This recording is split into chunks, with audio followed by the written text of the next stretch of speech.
Hello po mga kaps, mga guys, mga kababayan. Kumusta po kayo? Ito, bigyan natin ng opinion reaction ang ginawang privilege speech ni Senador Pampilo Lacson. Wow! Pagkatapos kasing mag-privilege speech ni Senator Lacson, nag-raise ng hands itong si Senador Marcolita at nagsimula yung kanyang mga katanungan. Alam niyo guys, dito sa pangyaring ito, nakakuha ng matibay na ebidensya si Senator Marcolita laban dito sa Yusek Catalina Cabral ng DPWH. Kasi kung maalala natin, doon sa Senate Blue Ribbon Committee na tinatanong siya ni Senador Marcoleta, ay siyempre denial ang mga sagot.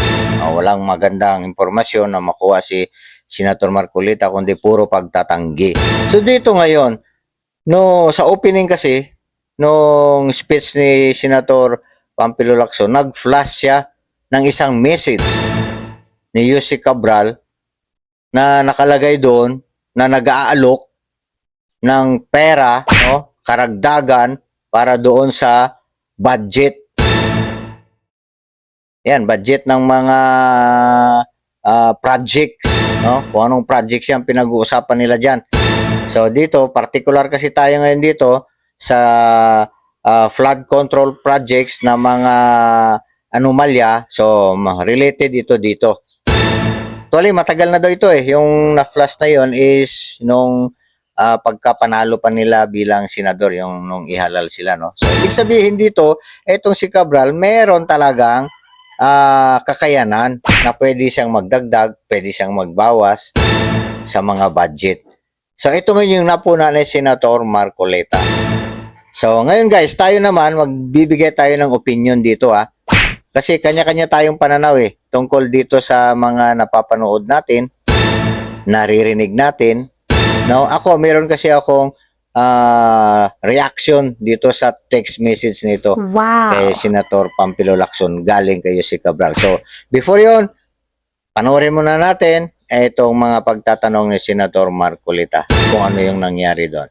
Okay? So, inigsian ko lang itong itong yung dulo na lang ng speech ni Senator Marcolita ang kinuha natin para mabilis ang focus natin dito doon sa mga katanungan ni Senador Marcolita. Okay, let's go guys! Bang!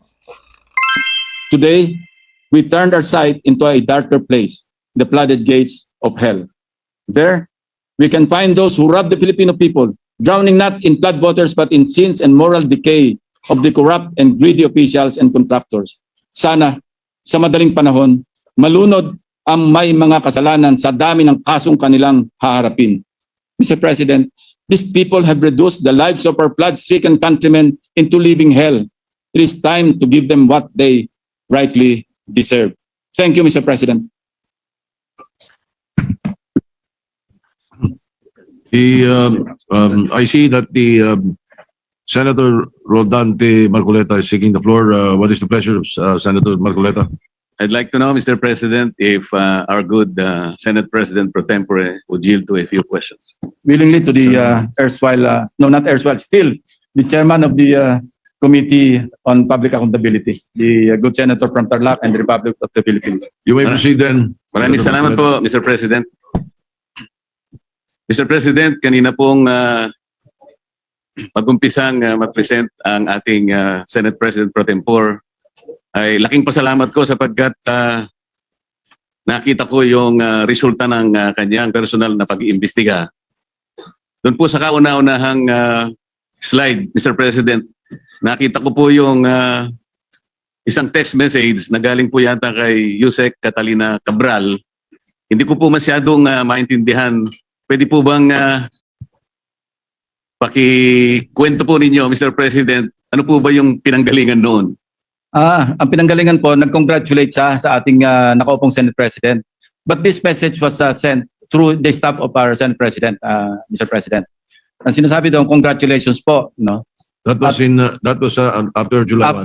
After July 1st. proclamation or after oath-taking, Mr. President. After the oath-taking, if I distinctly remember. So dahil siguradong panalo na po tayo, kayo rin po, dahil nag-oath-taking na tayo, nag-message si kagad yung Undersecretary Cabral sa kanyang staff at sinasabi, congratulations, baka merong ako andyan po sa text message, sa Viber message, na sinasabi, para ma-align do sa mga priorities at para maiwasan yung redundancy, siya nang gagawa ng paraan. Ang sabay ang sinabi na para maihabol o maisama na sa NEP. So nag-iimbita siya na magsumite kayo, parang sinasabi 500 million pesos yata, ibig sabihin ng 500 yan eh. Kasi hindi naman malinaw, pero ang sinabi, po kayo 500 for now. For now. Ibig sabihin, for now, sige, magpasok kayo mga 500 million pesos worth of projects na sa inyo manggagaling. So ito po yung sinasabi natin na isang kamalian ng budgeting or budget process. Dahil ang trabaho, mandato ng Kongreso, both houses, legislation. Yung pong NEP, nasa budget preparation phase na kung saan exclusive domain ng executive branch. Pero bakit po, dahil ganyan ang nangyayari, mismo sa DPWs na nanggagaling na magpasok na kayo rito. Hindi ho ba pakikialam yun sa mandate o sa exclusive authority ng executive branch? Salamat po sa sagot na yon, Mr. President. Ako po yung naniniwala na talagang wala namang initiative na nanggaling sa inyo at siya'y kusa niyang inialok po yung inaakala niya sigurong makakatulong o makakapagbigay ng kasiyahan sa inyo. Yun po yung akala niya. Opo. At agad pong tinanggihan ng ating Senate President. Alam ko po. Sinabi niya agad sa staff niya, wag, ayoko ba't ako maglalagay dyan? So yan, dito guys, reaction na natin na itong message ni Yusek Cabral kay Senator Lacson. Alam nyo, maselan itong mga bagay na ganito.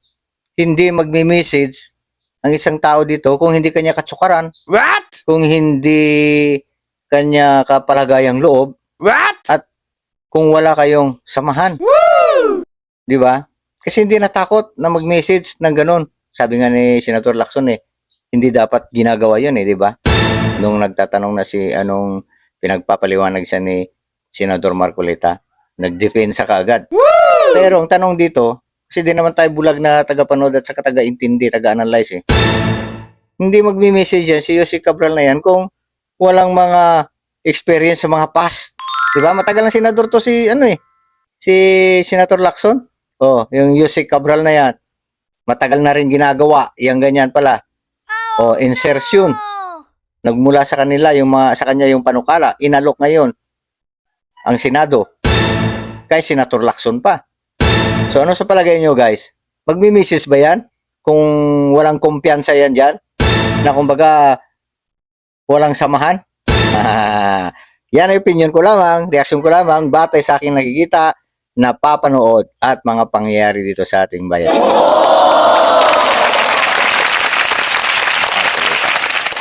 Okay, pakinggan natin ngayon yung dire-diretsong pagpapaliwanag at katanungan ni Senador Marcoleta. Kasi po kaya ako naitanong to, Mr. President, kahapon po, ayaw pa niyang aminin na dahil sa pagtatanong ko po na sa kanya, sinabi ko bakit lumilitaw kahit anong ibigay na ceiling ng DBM, pinapalitan mo, sabi ko sa kanya. Ayaw po niyang aminin yon, wala raw po siyang kinalaman kung ang pag-uusapan ay yung paglilista.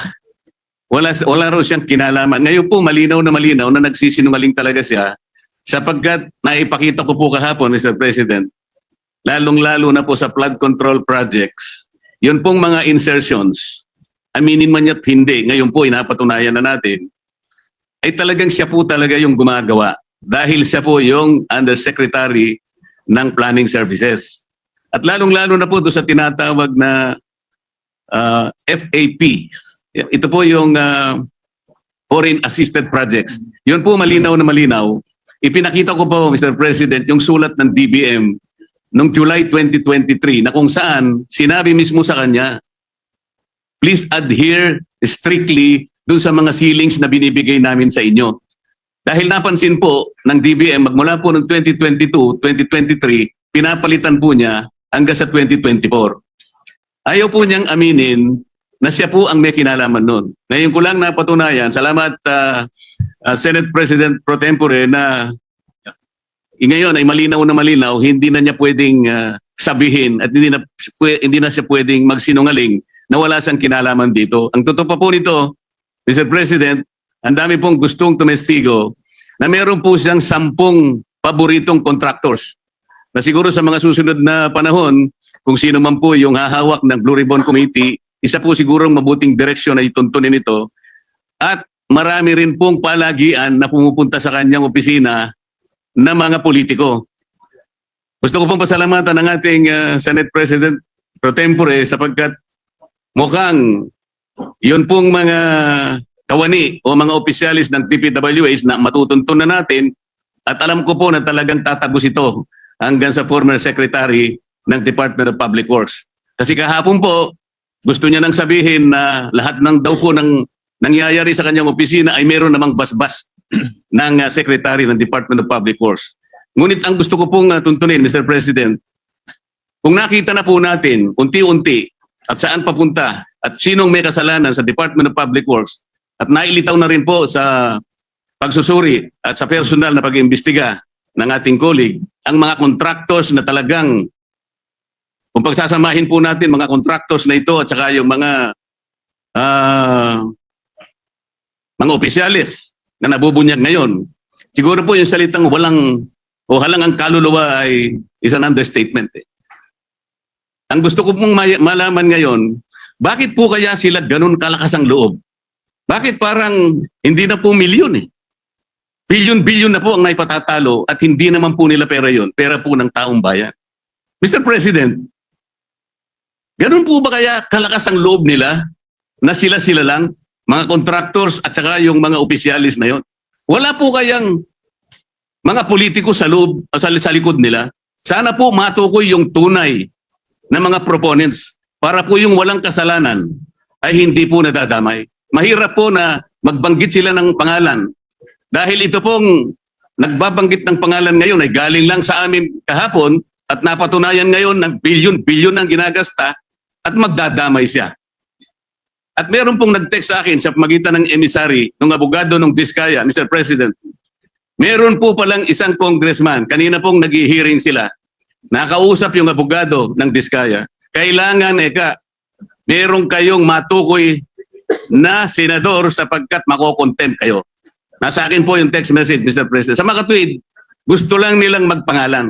Hindi po mabuti yun. Kailangan po, sa tulong na rin po ni Senator Lacson, total naumpisan na yung mga contractors, naumpisan na itong mga kawani at opisyalis ng TPWH na talagang kandidato na po talaga sa impyerno, matukoy po talaga kung sino-sino po yung palaging kausap ni Yusek Cabral na sila po yung sindikato dito. Para po yung walang kasalanan ay huwag pong madamay. Maraming salamat po, Mr. President. Salamat po, Your Honor. Yeah, maraming salamat po rin sa ating distinguished gentleman from Tarlac and the Republic of the Philippines. Ayan guys, narinig natin, no? Yung mga payo ni Senator Marcolita. Sana huwag mawala, huwag mauwi sa walang kabuluhan ang lahat ng investigasyon. Napakaganda ng presentasyon. Nakita natin, totoong-totoo. Ngayon, ang hihintay natin dyan yung aksyon. Sino man nilalagay dyan? Siyempre, alam na natin, si Senator Lacson ang lalagay, papalit kay Senator Marcolita.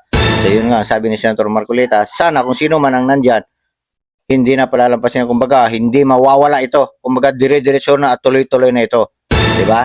O, di nakakibo. Di nakakibo yung mga kinukulan. So yan guys, no? Sa mga di pa nakapag-subscribe, mag-subscribe na. At sa mga na-subscriber natin at mga viewers natin, paki-like, share na rin po sa iba. Ingat po tayong lahat. Maraming salamat po.